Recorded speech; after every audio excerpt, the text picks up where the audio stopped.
Hello guys, welcome और welcome back to एजुगिरी। 24 नवंबर का द हिंदू एनालिसिस करेंगे। चलिए स्टार्ट करते हैं। Modi Xi welcome border pact seek to rebuild ties. तो जी कौन है? President of China. तो प्रेसिडेंट ऑफ चाइना के साथ मीटिंग हुई, ठीक है ना। और वेलकम बॉर्डर पैक्ट की जो गालवान वाला इशू था वो सॉल्व कर दिया चाइना के साथ, और हम आगे भी टाइज अपनी रीबिल्ड करने की बात कर रहे हैं। तो ये लोग मिले कहाँ पे? ब्रिक्स हो रही है। कहाँ पर हो रही है? मैंने काजा से काजान याद करवाया था, है ना। काजान रशिया के अंदर ब्रिक्स हो रही है, ये हमें कल ही नोट कर लिया था, राइट। उसके बाद यहाँ पर in the first formal bilateral meeting in 5 years, prime minister Narendra Modi and Chinese president Xi Jinping. यहाँ पर अब जो आपको नोट करना है वो करना है कौन? चाइनीज प्रेसिडेंट जी जिनपिंग, ठीक है ना। Xi Jinping have welcome the agreement for resolution of LAC, ठीक है, ये हम ऑलरेडी नोट कर चुके हैं।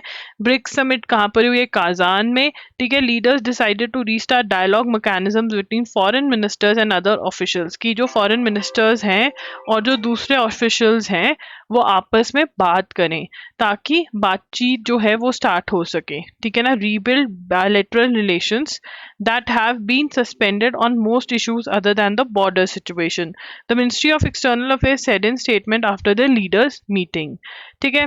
उसके बाद BRICS nations should strengthen financial integration, ये पढ़ते हैं।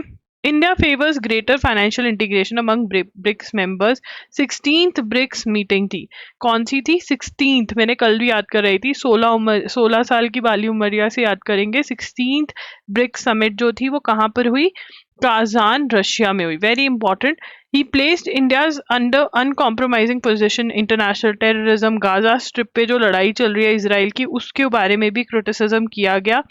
BRICS countries efforts to increase financial integration, trade in local currency and smooth cross border. तो यहाँ पर वो क्या कह रहे हैं कि डॉलर में पेमेंट होती है, आप लोकल करेंसीज में पेमेंट करो। ब्रिक कंट्रीज को बोला, जो ब्रिक मेंबर्स हैं, ठीक है ना।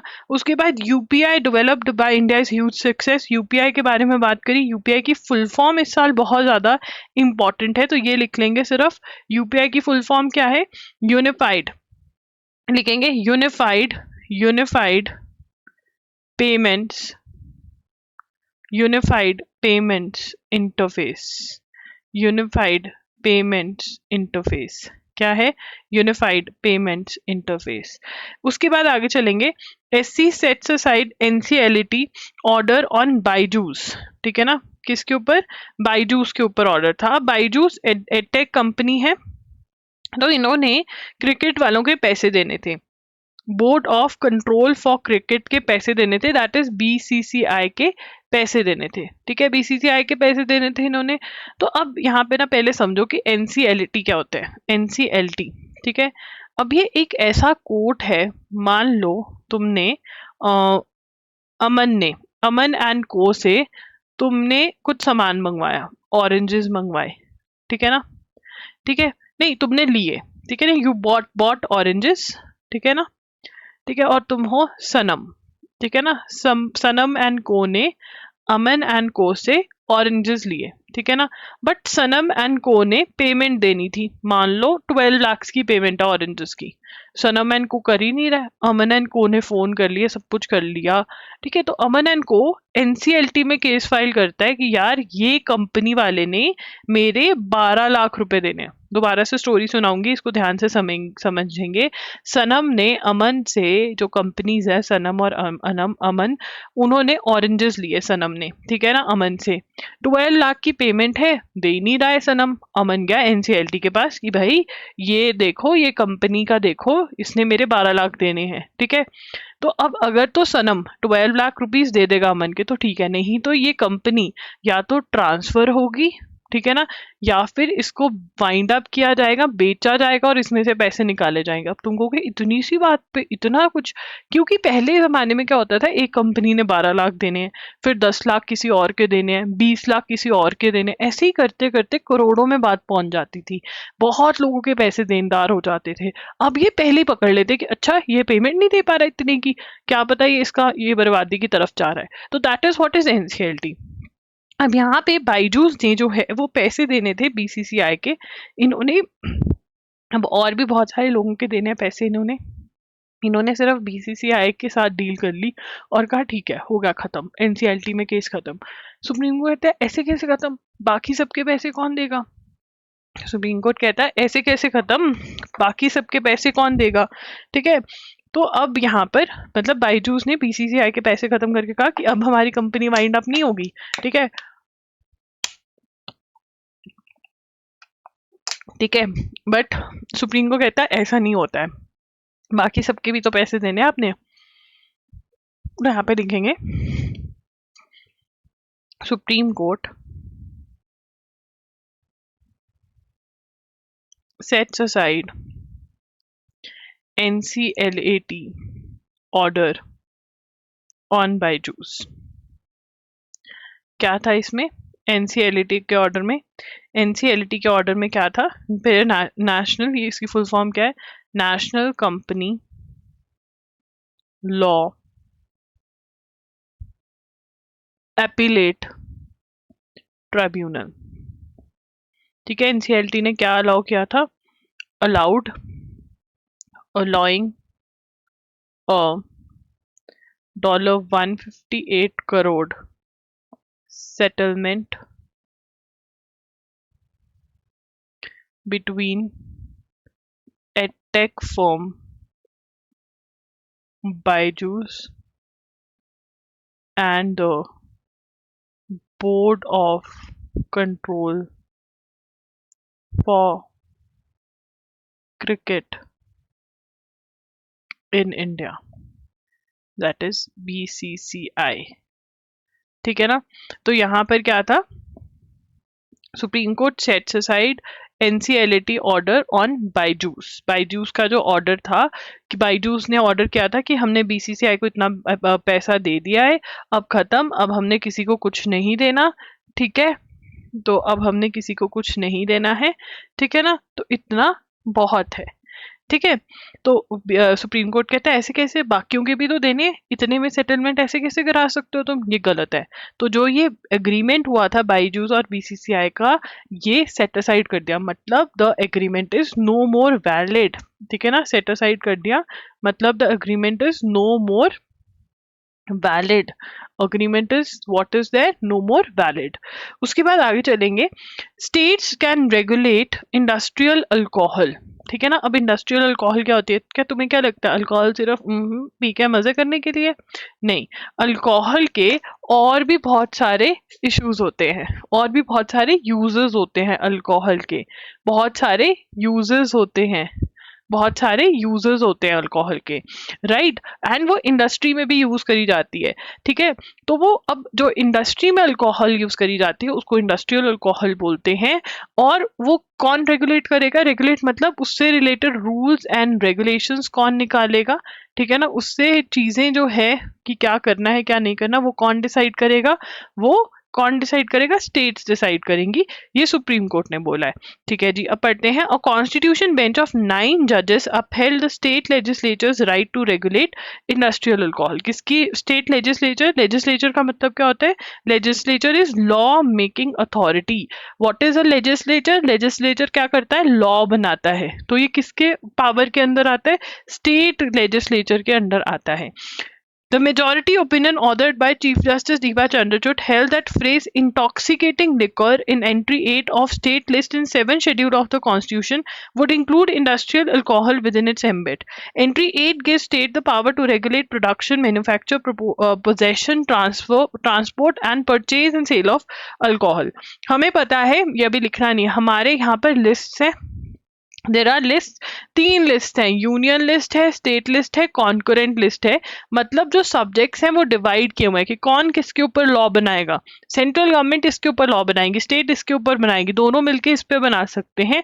तो ये लिस्ट दी हुई है, तो वो कह रहे हैं कि जो आपकी इंटॉक्सिकेटिंग, ठीक है ना, लिकर है, नशा करने वाली जो लिकर है, वो 8th एंट्री में आती है स्टेट लिस्ट के, 8 शेड्यूल के अंदर लिस्ट दी हुई है। तो वहां पर तो ये उन्होंने कहा क्योंकि ये स्टेट के अंदर आता है तो स्टेट ही इंडस्ट्रियल अल्कोहल का सब कुछ देखेगी, सेंट्रल नहीं, सेंट्रल गवर्नमेंट नहीं देखेगी। यहाँ पे डाइसेंट मतलब डिसअग्रीमेंट, डाइसेंट मतलब डिसअग्रीमेंट। कौन सी जज ने डिसअग्री किया? बीवी नगारत्ना ने किया। उन्होंने कहा held that industrial alcohol can not be brought within the bit of intoxicating alcohol liquor in entry 8 the जज said in the states do not have legislature competency to regulate industrial alcohol और denatured spirit. अब यहाँ पर इसके notes बनाएंगे। चलिए, अब यहाँ पे सबसे पहला क्वेश्चन जो मेरा आपसे है वो ये है कि कौन, ठीक है ना, सुप्रीम कोर्ट रेड पेन से लिखेंगे, supreme court held that dash legislature has right to regulate industrial alcohol. कौन रेगुलेट करेगा? Yes, underline state legislature. कौन करेगा? स्टेट लेजिस्लेचर की राइट है to regulate industrial alcohol, alcohol that is used in the industries. क्यों भाई? उन्होंने कहा कि जो 7th शेड्यूल है वहां पर लिस्ट दी हुई है, 7th शेड्यूल का जो स्टेट लिस्ट का एंट्री 8 के अंदर कौन सी अल्कोहल है? इंटॉक्सिकेटिंग लिकर है। कौन सी लिकर है? इंटॉक्सिकेटिंग लिकर है, ठीक है ना। और इंटॉक्सिकेटिंग लिकर क्योंकि स्टेट लिस्ट में आती है तो industrial liquor, this would include, क्या कहा उन्होंने? This would include industrial alcohol with in it. वो कहते हैं इंडस्ट्रियल अल्कोहल जो है वो इसके अंडर ही आएगी, ठीक है ना। अब यहाँ पे डाइसेंट किसने दिया? डाइसेंट मतलब डिसअग्रीड विद द मेजॉरिटी, लिखेंगे डिसअग्रीड विद द मेजॉरिटी। कौन से जज ने डाइसेंट दिया? जस्टिस बीवी Nagaratna. You know, Justice B.V. Nagaratna is going to be also the first woman Chief Justice of India. जब ये इनकी Chief Justice of India बनेगी, first Chief Justice of India बनेगी जो woman है, ठीक है। अब यहाँ पे इंटॉक्सिकेटिंग लिकर को डिनेचर्ड स्पिरिट भी कहते हैं, ये भी लिख लेंगे, डिनेचर्ड स्पिरिट भी कहते हैं, ठीक है। ओके, आगे चलेंगे। 2 years after launch Delhi government science MOU। MOU क्या होता है? Memorandum of understanding. What is the full form of a MOU? It is memorandum of understanding. And basically क्या होता है ये? अग्रीमेंट, ठीक है ना। तो हम ये पढ़ेंगे कि दिल्ली गवर्नमेंट ने एक अग्रीमेंट साइन किया है एजुकेशन मिनिस्ट्री के साथ to implement which scheme? PM Shri scheme, ठीक है। तो लिखेंगे Delhi government signs MOU with Education Ministry to implement PM Shri scheme. कौन सी स्कीम करेंगे? PM श्री स्कीम को इम्प्लीमेंट करेंगे। अब PM श्री स्कीम की फुल फॉर्म क्या है? PM schools for rising India. तो इनटू एग्जाम्पलर स्कूल्स किस में बनाने वाले हैं? तो यहाँ पर लिखेंगे PM schools for rising India जो है, ठीक है, वो क्या है? वहां पर 14500 स्कूल्स को एग्जाम्पलर स्कूल्स में जो बहुत अच्छे लर्निंग एक्सपीरियंसेस बच्चों को दे पाए वो वाले स्कूल्स बनाने हैं, दैट इज PM श्री। और PM श्री क्या है? बेसिकली क्या लागू कर रहे हैं?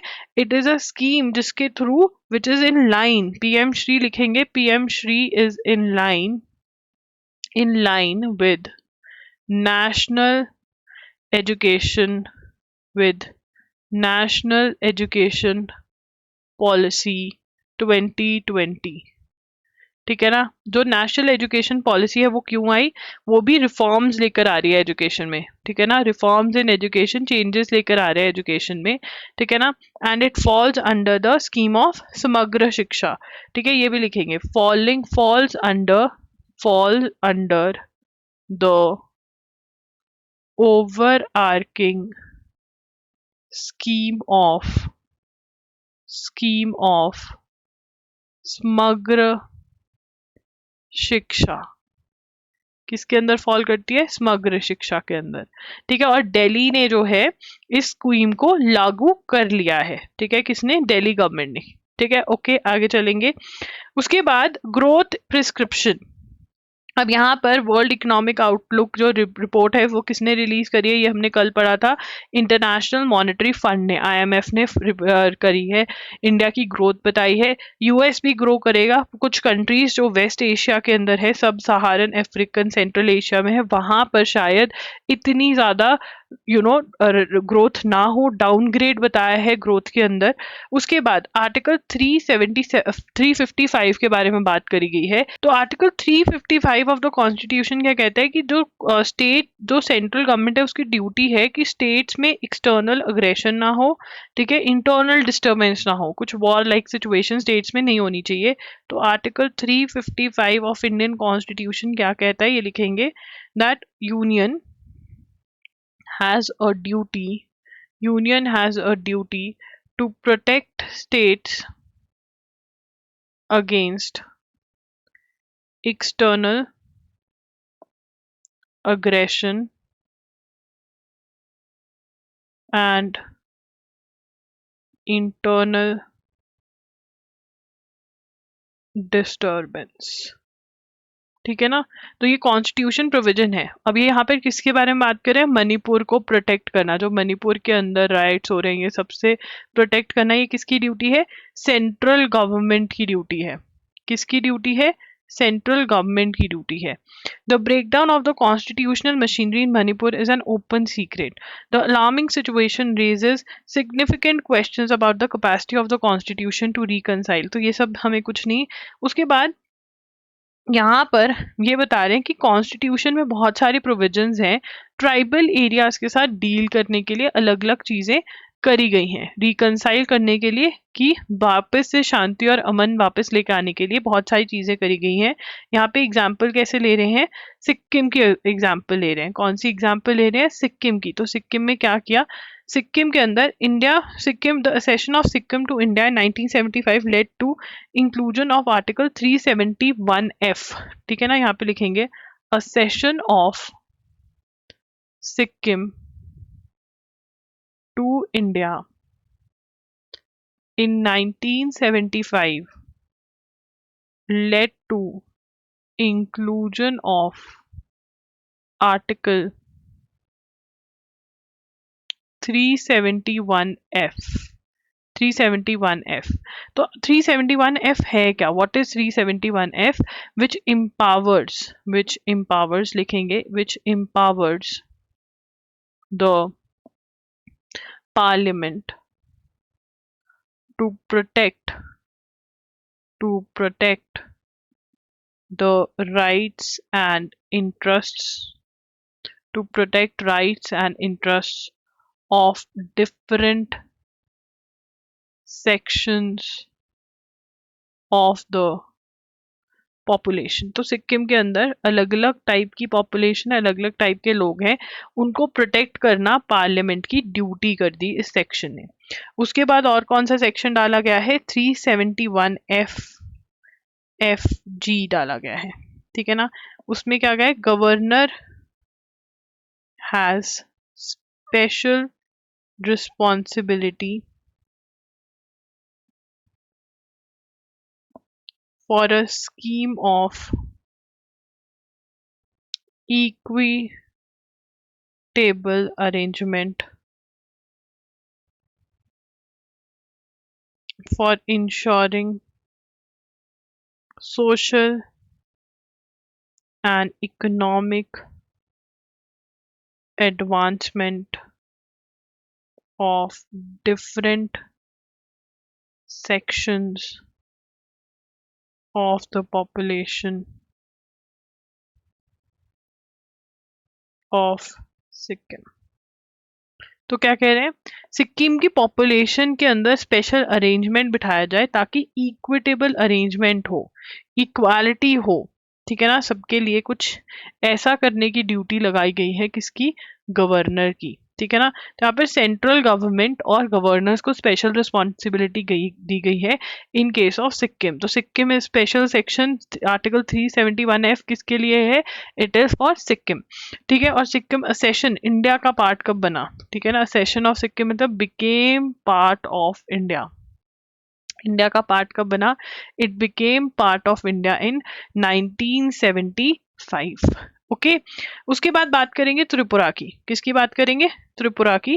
Tripura merge an example six schedule of the six schedule of the constitution provide for the administration of tribal areas. तो यहाँ पर सिक्स शेड्यूल की बात करी गई है। कौन से शेड्यूल की बात करी गई है? सिक्स शेड्यूल इसलिए भी इंपॉर्टेंट है क्योंकि लद्दाख वाले प्रोटेस्ट करें हमको इसमें डाल दो। तो सिक्स शेड्यूल क्या है? Provides for provides for provides for administration of tribal areas by devolving power to district and regional councils which are empowered, इसको हम समझेंगे भी, लिखेंगे empowered to make laws on areas such as education, social customs,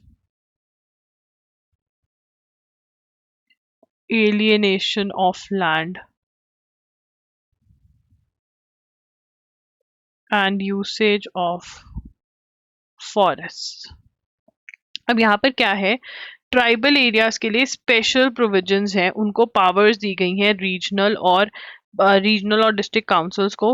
वो laws बना सकते हैं education पे, सोशल कस्टम पे, एलियनेशन ऑफ लैंड कैसे बटेगा, यूसेज ऑफ फॉरेस्ट, उनको सिक्स शेड्यूल में ये दी हुई है। Six schedule was not applicable to Tripura until 1984।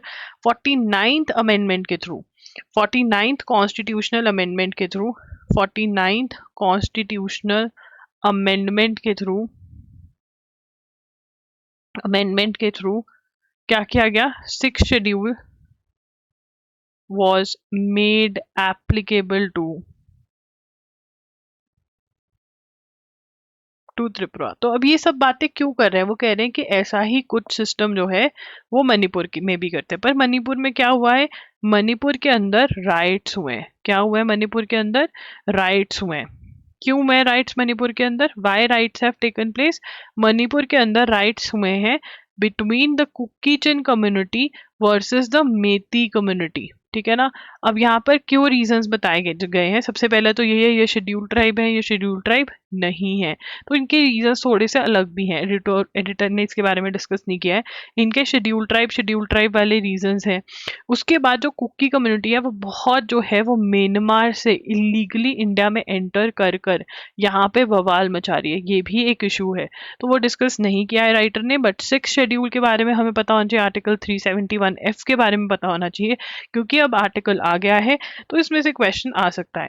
Cyber fraud की वजह से बहुत सारे पैसे लूज आउट हो सकते हैं। 0.7% of GDP India likely to lose rupees 1.2 lakh crore over next year to cyber frauds, ठीक है ना। तो यहाँ पर India likely to lose over rupees 1.2 lakh crore over next year to cyber frauds, ठीक है ना।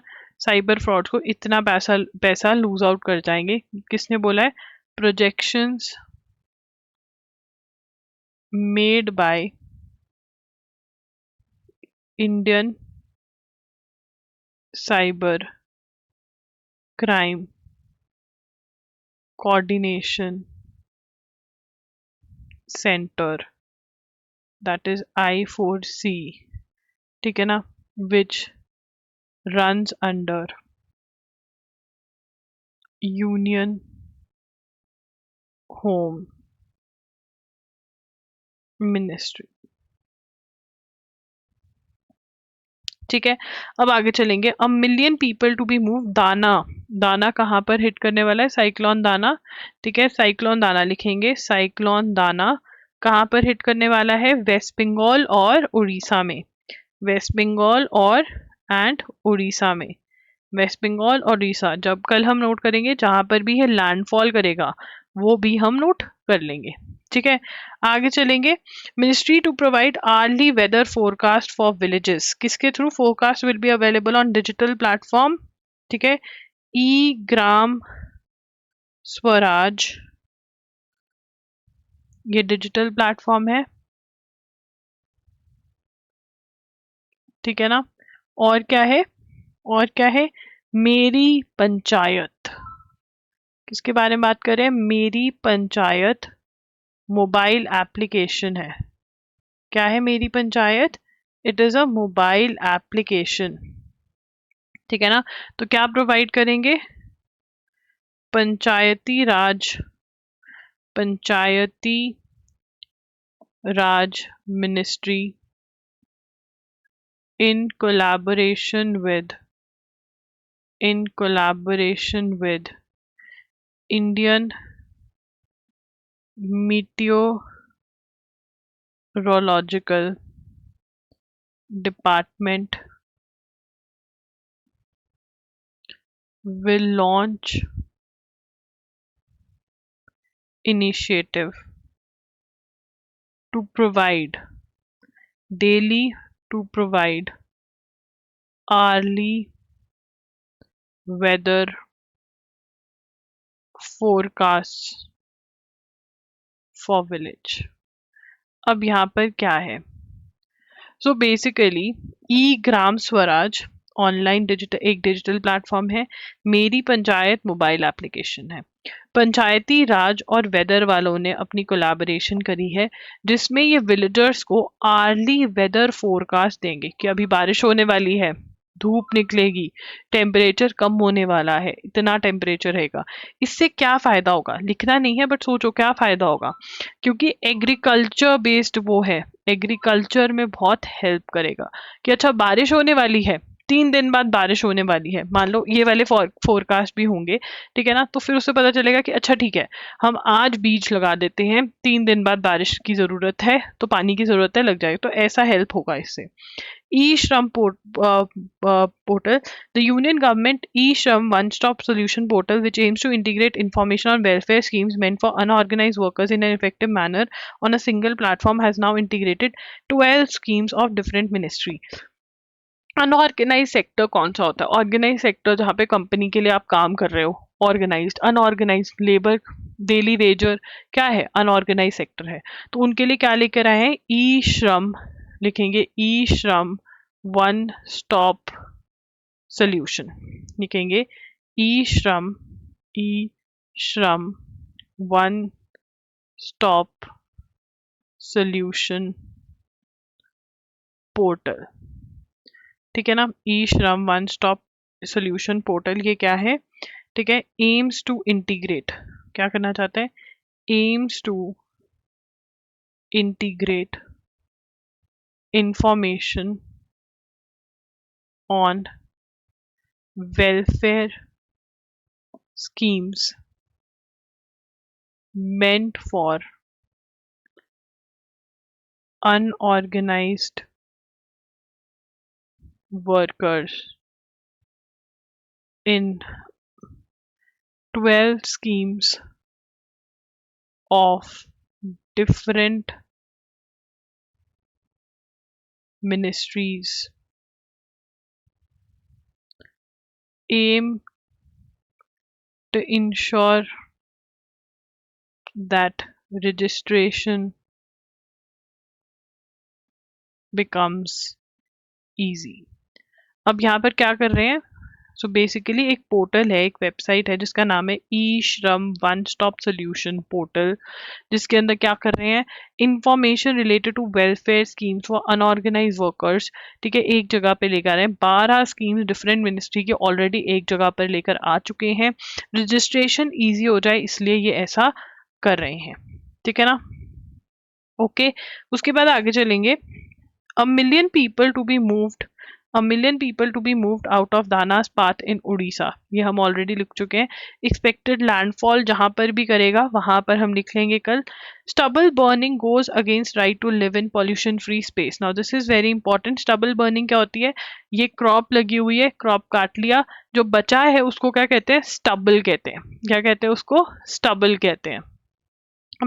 The Supreme Court on Wednesday said continuing cases of stubble burning and the pick and choose policy adopted by Punjab and Haryana government to penalize a few while letting many violators go scot-free after paying a nominal fine violated citizens' right to live in pollution-free environment.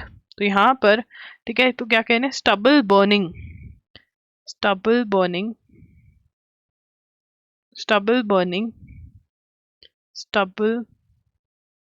burning goes against right to live in pollution free space. क्या होता है? pollution free space के against मतलब right to live in, ये fundamental right है कि pollution free space में रहे. स्टबल बर्निंग उसको वायलेट कर रही है. वो कह रहे हैं पिक एंड चूज पॉलिसी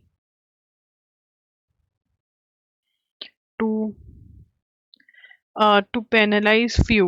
तो पिक एंड चूज पॉलिसी कर रहे हैं, पेनलाइज अ फ्यू, ठीक है ना, जिससे कि स्टबल बर्निंग जो है या फिर वायलेटर्स जो हैं, वायलेटर्स हैव टू पे स्मॉल अमाउंट ऑफ फाइन, मतलब कम सा फाइन पे करो और भाग जाओ. तो ये क्या कह रहे हैं कि right to live in pollution free environment को वायलेट कर रहा है. ठीक है, this is a fundamental right. Now this is very important. ये क्या है? दिस इज लिखेंगे fundamental, this is a fundamental right vested in every citizen, vested in fundamental right. ठीक है, ये लिखेंगे it is a fundamental right under article 21 of the constitution. तो this is a very important question. Title में से उठाएंगे कि right to live in pollution free space जो है वो कौन सी फंडामेंटल राइट के अंदर आता है? Article 21. Article 21 right to life and personal liberty की बात करती है. The court said officials had failed in not effectively implementing. ठीक है, section 15 of environment protection act has not been formulated. Section 15 outlines the penalties for violation of the provisions. ये outline penalties including 5 years of imprisonment and 1 lakh as fine. तो यहाँ पर हम यहाँ पर लिखेंगे कि इन्वायरमेंट एक्ट कब आया. ठीक है ना, ये क्वेश्चन आ जाता है. Environment protection act 1986. क्या है? Environment protection act 1986. कब का एक्ट है ये? 1986 का एक्ट है. Very very important. कब का एक्ट है? 1986 का. उसके बाद retiring CGI withdraws from hearing in marital rape case. Marital rape case पे हियरिंग चल रही है. डीवाई चंद्रचूड़ रिटायर हो जाएंगे. वो कहते हैं अभी इसकी हियरिंग बहुत लंबी पड़ी है, जब तक मैं रिटायर होऊंगा तब तक जजमेंट नहीं दे पाऊंगा, इसलिए मैं नहीं इसकी हियरिंग सुनूंगा, कोई और जजेस सुनेंगे. India close to finalising industry carbon targets ahead of COP meet. Now what is COP? COP क्या होता है? Conference of parties. What is COP? Conference of parties. अभी लिखेंगे नहीं, conference of parties is COP. ठीक है, तो जो कोप होता है इंडस्ट्री कार्बन की, इंडस्ट्री जो अपने टारगेट्स के हम इतना कम कर देंगे, हम ये कर देंगे, वो सेट करने पे हो रहे हैं. 29th edition of conference of parties. What is COP? United Nations का एनुअल क्लाइमेट चेंज समिट. ठीक है, यूनाइटेड नेशंस का क्या है? एनुअल क्लाइमेट चेंज समिट है. एवरी ईयर होता है. It happens every year. ठीक है, तो इसके बाद इस साल कहाँ पर है? अजरबैजान में है. India is at advance stage in deciding the carbon dioxide intensity. कितना कंपनी करेगी, कितना कम हो सकता है. As per bureau of India is obliged to launch its compliance market in the financial year. ठीक है, तो यहाँ पर हम ये लिख लेंगे सबसे पहले कोप के बारे में लिखेंगे. COP लिखेंगे, इसकी फुल फॉर्म लिखेंगे. कोप क्या होती है? Conference of parties. Conference of parties कहाँ पर हो रही है? ये 29th कोप जो है वो बाकू में हो रही है. तुमने डाकू सुना होगा हिंदी में, डाकू का डी हटा के बी लगा देंगे तो बाकू बन जाएगा, ठीक है ना। अजरबैजान, तो भाईजान देखी थी, बजरंगी भाईजान की जगह अजर भाईजान, अजगर अजर, ठीक है। तो उसके बाद यहाँ पर डिसाइड करने वाले कार्बन एमिशंस के बारे में, ठीक है। और यहाँ पर कह रहे हैं एक नोटिफिकेशन की बात कर रहे हैं, तो लिख लेंगे notification, notification by bureau of energy efficiency, that is BEE, ठीक है ना, in bureau of energy efficiency, ठीक है ना। 2020 December 20 India is obliged to, India is to launch compliance market in financial year 25-26, मतलब जो नेक्स्ट ईयर है, जो नेक्स्ट ईयर फाइनेंशियल ईयर है हमारा, उसके अंदर हमको कंप्लायंस मार्केट लेकर आनी है, ऐसा ब्यूरो ऑफ एनर्जी एफिशिएंसी की नोटिफिकेशन ने बोला है। Body called national steering committee for Indian carbon market which is co chaired by this is task with having direct oversight fund. तो यहाँ पर अब बेसिकली ये लिखो ना लिखो इतना इंपॉर्टेंट नहीं, अभी आने दो पहले। तो कार्बन कितना एक कंपनी एक इंडस्ट्री जनरेट कर रही है, आउटलेट हो रहा है उसका, वो देखेंगे लोग, जब हो जाएगा तब करेंगे, अभी इसको क्रॉस भी मार सकते हो। Hezbollah confirms that Israel killed Nasrallah likely successor, ठीक है ना। Hezbollah confirmed Israel killed Hashem Hashim Safieddine, किसका apparent successor, he would have been the successor of now killed successor of leader Hassan Nasrallah. तो Hassan Nasrallah को भी मार दिया इसराइलियों ने, ठीक है। और अब हशम साइफुद्दीन को भी मार दिया हिजबुल्लाह के, ठीक है ना। तो जो लीडर होने वाले थे, ये इंपॉर्टेंट है। उसके बाद son of Singapore founder to stay in Ukraine after UK after persecution in home, मतलब ही कैन, पर्सिक्यूशन का मतलब क्या होता है, ठीक है ना, कि डर है कि can be killed, fear of being killed, ठीक है ना, एक डर है कि कोई मार देगा, ठीक है। The youngest son of Singapore founder Lee Kuan Yew, he was granted asylum in Britain due to persecution at home, where a bitter family feud rages over a property dispute. Lee Hsien Yang said in Facebook post on Tuesday that he sought asylum in 2022. अब यहाँ पर youngest son of Singapore's founding leader Lee Kuan Yew took asylum in Britain due to persecution due to property dispute, ठीक है ना। वहां पर मरने का खतरा है सिंगापुर में, इसलिए यंगेस्ट सन ने कहाँ पर असाइलम लिया है, कहाँ पर सेफ्टी मांगी है, ब्रिटेन में, और उन्होंने अलाउ भी कर दिया। So that's it guys. अगर ये सेशन अच्छा लगे तो ज़रूर कमेंट कर देना, वीडियो को लाइक कर देना, एंड चैनल को ज़रूर शेयर कर देना, ठीक है। That's it, thank you for watching, bye bye, take care.